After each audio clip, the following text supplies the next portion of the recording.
Hello friends, I am your friend, your teacher Rahul Sharma with a new video. Today we are going to understand lesson of 8th class crop production and management. बेटा ये बहुत important lesson है। इस complete lesson के अंदर हम agriculture practices के बारे में पढ़ेंगे। फर्स्ट प्रैक्टिसेस यानी कि उसको प्लोइंग से लेके सोइंग से लेके लास्ट यानी कि स्टोरेज तक और एनिमल हस्बेंड्री तक। बेटा अगर आप इस चैनल पे नए हैं तो इसको आपने ज़रूर सब्सक्राइब कर लेना है और अगर आपको वीडियो पसंद आए तो लाइक ज़रूर करना है और इसी वीडियो को बहुत सारे लोगों को आपने शेयर करना है ताकि बहुत सारे जो स्टूडेंट्स हैं इसका लाभ ले सकें। तो अब हम शुरू करने जा रहे हैं। आपने बड़े ध्यान से इसको लास्ट तक वीडियो को देखना है ताकि ये लेसन आपको अच्छे से समझ आ जाए। और आपको पता ही है सारी वीडियोस में मैं आपको साथ अंडरलाइन करवाता जाऊंगा। आपने इंपॉर्टेंट पॉइंट्स को अंडरलाइन कर लेना है, उसके स्क्रीनशॉट्स भी ले लेने हैं।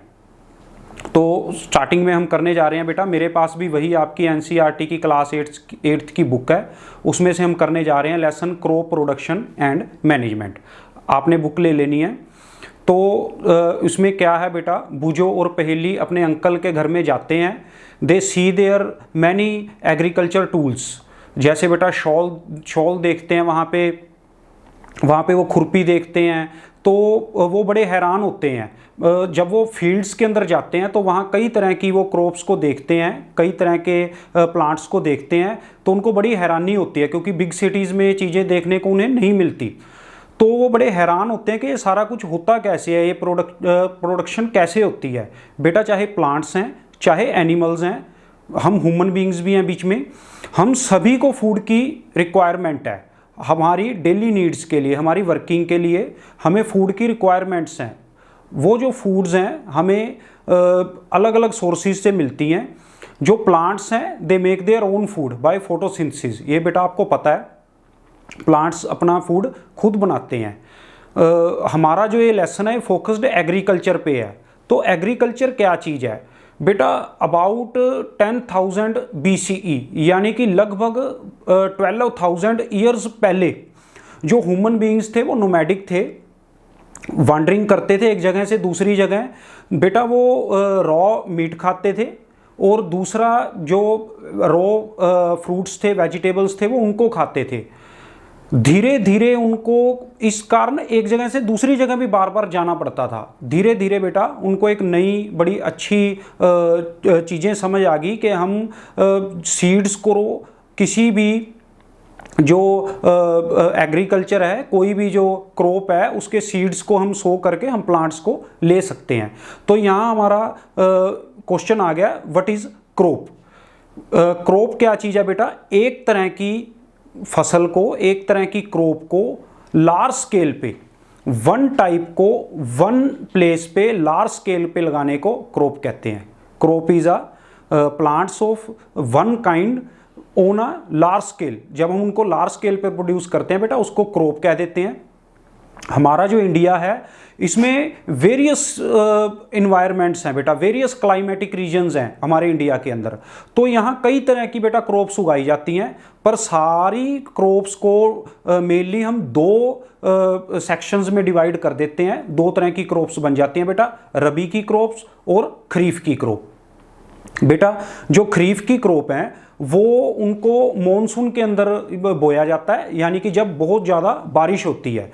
ये जून से लेकर सितंबर तक की क्रॉप है बेटा, खरीफ की क्रॉप। आप खरीफ से ही समझ सकते हैं, खीर यानी कि राइस, पैडी, मेज, ग्राउंडनट्स, ये होगी बेटा खरीफ की क्रॉप्स। और सेकंड आ गई है बेटा रबी की क्रॉप्स। रबी की क्रॉप्स होती हैं जिनको विंटर सीजन में बोया जाता है बेटा, अक्टूबर में। अक्टूबर से लेके जो मई तक की क्रॉप्स हैं उनको हम रबी की क्रॉप्स कह देते हैं बेटा। इनमें वीट भी है, पीस भी है, मस्टर्ड भी है, ग्राम भी है। तो नेक्स्ट हम इसके अंदर करने जा रहे हैं, हमारा पॉइंट है एग्रीकल्चर प्रैक्टिसेस के कैसे इसको किया जाता है, सारी एग्रीकल्चर को, सारी क्रॉप को कैसे इसकी प्रोडक्शन की जाती है। बेटा उसमें अलग अलग पॉइंट्स हैं। उसमें जो फर्स्ट पॉइंट है, सबसे पहले हमारे पास पूरी एक लैंड अवेलेबल है। आपको पता है जो क्रॉप्स हैं वो सॉइल के अंदर ग्रो होती हैं। तो जो सबसे पहला काम होता है बेटा वो होता है प्रेपरेशन ऑफ सॉइल, यानी कि सॉइल को प्रिपेयर करना। आप अपनी बुक में देख पा रहे हैं बेटा, सॉइल को हमने प्रिपेयर करना है। तो प्रिपेयर करने के लिए पहला काम होता है बेटा उसकी टाइलिंग। उसकी टाइलिंग भी होती है बेटा, लेवलिंग भी होती है। जो क्रॉप है उसको टाइलिंग की जाती है। जो मिट्टी है, जो हमारी सॉइल है, उसकी जो कुछ सेंटीमीटर की ही जो लेयर है वो ज़्यादा बेनिफिशियल होती है बेटा, उसी के अंदर ही जो प्लांट्स है ग्रो होते हैं। टाइलिंग के साथ उसको नीचे वाली जो सॉइल है उसको ऊपर लाया जाता है ताकि जो प्रॉपर न्यूट्रिएंट्स है उसको सॉइल को मिल सकें। टाइलिंग करके बेटा उसको लेवलिंग भी करनी होती है। टाइलिंग का जो मेन पर्पस ये भी हो जाता है कि उसके अंदर छोटे छोटे जो पोरस जो सॉइल है वो पोरस हो जाती है, उसके अंदर इस तरह के पोर्स बन जाते हैं जिससे जो सॉइल है, जो प्लांट्स हैं, उनको आसानी से एयर प्रोवाइड हो जाती है बेटा।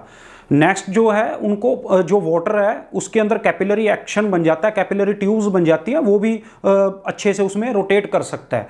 तीसरा जो टाइलिंग का मेन पर्पस होता है बेटा वो होता है जो हमारे प्लांट्स हैं उनकी जो रूट्स हैं स्टार्टिंग में बहुत ज़्यादा नरम होती हैं, सॉफ्ट होती हैं, वो भी टाइलिंग के प्रोसेस से, प्लोइंग के प्रोसेस से अंदर चली जाती है। तो हमें पहला प्रोसेस पता लग गया बेटा टाइलिंग एंड प्लोइंग। जो प्लोइंग है बेटा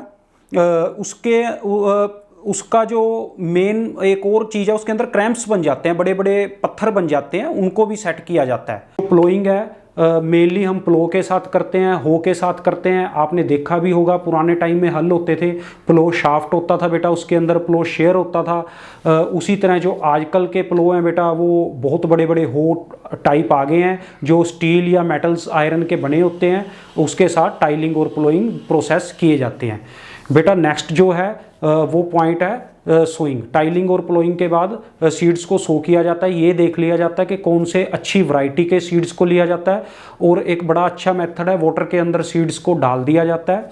जो सीड्स पानी के ऊपर आ जाएं, इसका मतलब और अनहेल्दी सीड्स हैं जो नीचे रह जाएं वो सही सीड्स हैं, उनको सो किया जाता है बेटा।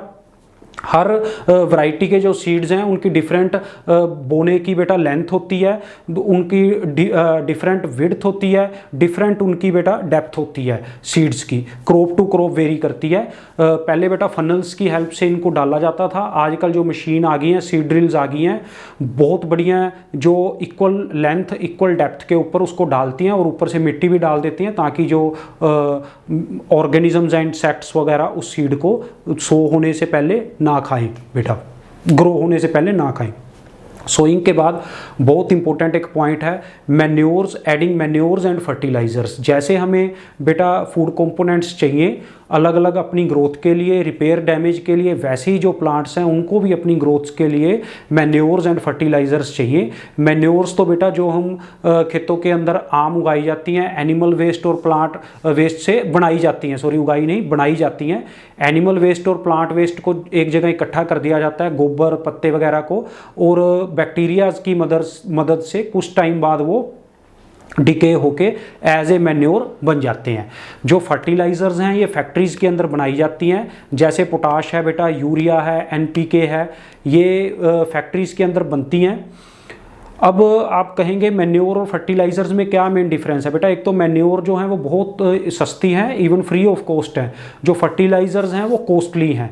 मैन्योर्स ह्यूमस प्रोवाइड करती हैं उसको, फर्टिलाइजर्स ह्यूमस प्रोवाइड नहीं करती। मैन्योर्स जो हमारी अर्थ के अंदर माइक्रो ऑर्गेनिजम्स हैं बहुत इंपॉर्टेंट है, उनकी ग्रोथ में हेल्पफुल है, पर जो फर्टिलाइजर्स हैं उनकी ग्रोथ को, माइक्रो ऑर्गेनिजम्स की ग्रोथ को रोकती हैं, जैसे अर्थवॉर्म्स की ग्रोथ को रोकती हैं।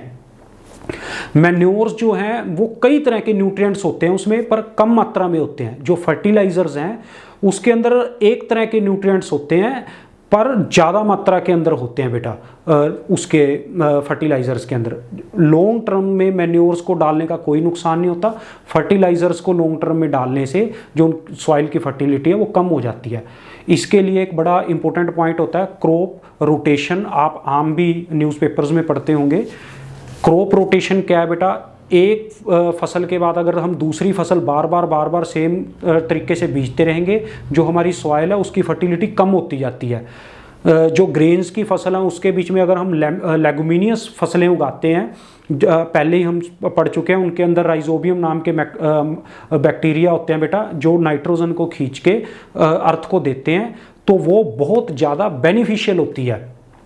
क्रॉप रोटेशन, यानी कि पहले ग्रेन की फसल उगाई, वीट उगाई या राइस उगाए, उसके बाद हमने कौन सी फसल उगा ली है, लेगुमिनियस फसलें उगा ली हैं, जिससे क्रॉप रोटेशन होएगी, क्रॉप की जो फर्टिलिटी है, सॉइल की फर्टिलिटी है वो बनी रहेगी। हमने टाइलिंग प्लोइंग कर ली है, सोइंग कर ली है, मैन्योर और फर्टिलाइजर्स उसके अंदर उसके हिसाब से डाल दिए हैं। उसके बाद बेटा बड़ा इंपॉर्टेंट एक पॉइंट है इरिगेशन, क्योंकि हमें पता है उनको फूड बनाने के लिए कार्बन डाइऑक्साइड इन्वायरमेंट से मिल रही है, सनलाइट भी मिल रही है प्लांट्स को बेटा सन के थ्रू, पर जो उनको वाटर है वो चाहिए। तो एक बराबर अंतराल के ऊपर वाटर देना उनको, इसको इरिगेशन कहते हैं। बहुत इंपॉर्टेंट है बेटा। इरिगेशन ट्यूबल्स के साथ की जाती है बेटा, वेल्स के साथ की जाती है, रिवर्स के साथ डायरेक्टली की जाती है।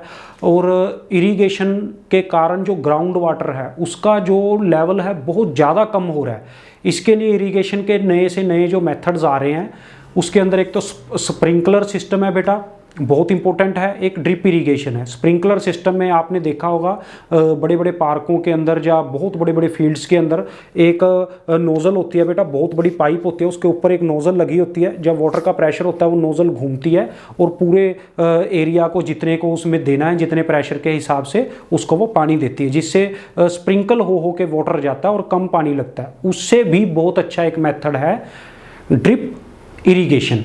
ड्रिप इरिगेशन बहुत इंपॉर्टेंट मेथड है बेटा।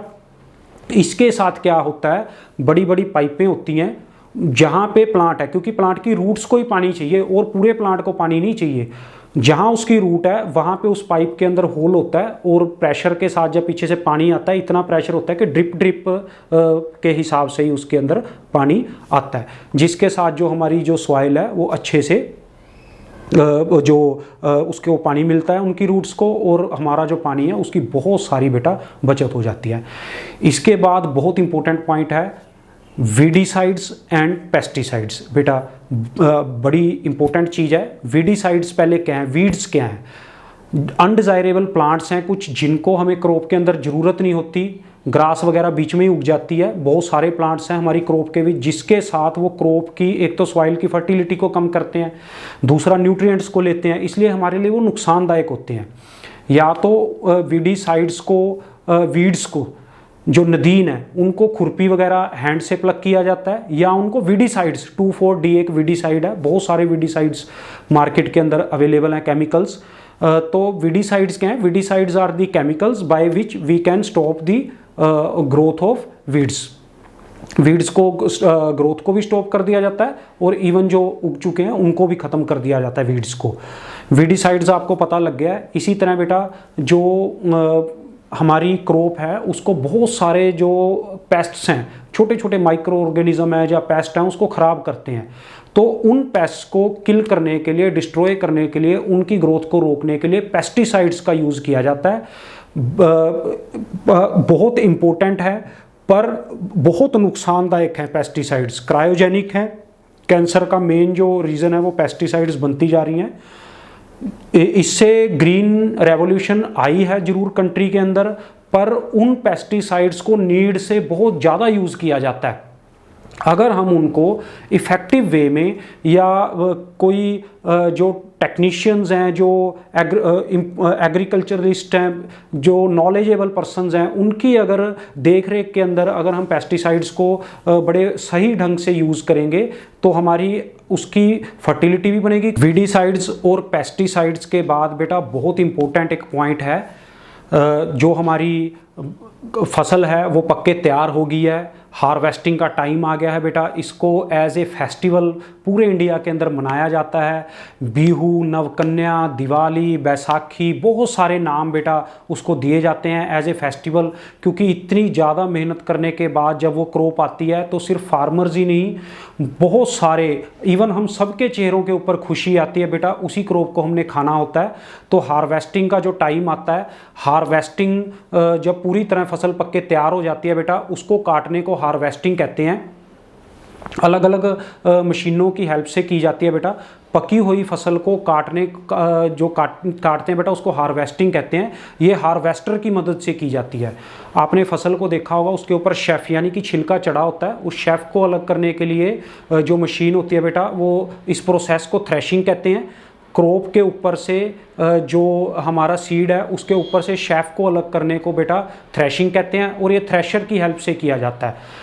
आजकल बेटा एक ही मशीन आ गई है जिसको कंबाइन कहा जाता है, जो हार्वेस्टिंग भी करती है, फसल को काटती भी है और शेफ को भी अलग करती है, थ्रेशिंग भी करती है। पर जो छोटे फार्मर्स हैं जिनके पास थोड़ी लैंड होल्डिंग्स हैं बेटा, उनके पास मशीन होती है विनोइंग। विनोइंग की हेल्प से भी वो अपना जो ये काम करते हैं हार्वेस्टिंग और थ्रेशिंग का बेटा। Thanks for watching the whole video. बड़ा अच्छा लग रहा है आपके बीच। अगर आप इस चैनल पे नए हैं तो इसको सब्सक्राइब कर लीजिए। अगर ये वीडियो पसंद आई है तो लाइक कीजिए, कमेंट जरूर कीजिए बेटा, और दूसरों को शेयर जरूर कीजिए। और नेक्स्ट जो पार्ट है हम अब सेकंड पार्ट जो है इसका अगली वीडियो में देखेंगे, जिसमें हम इस लेसन को कंप्लीट करेंगे। थैंक यू बेटा।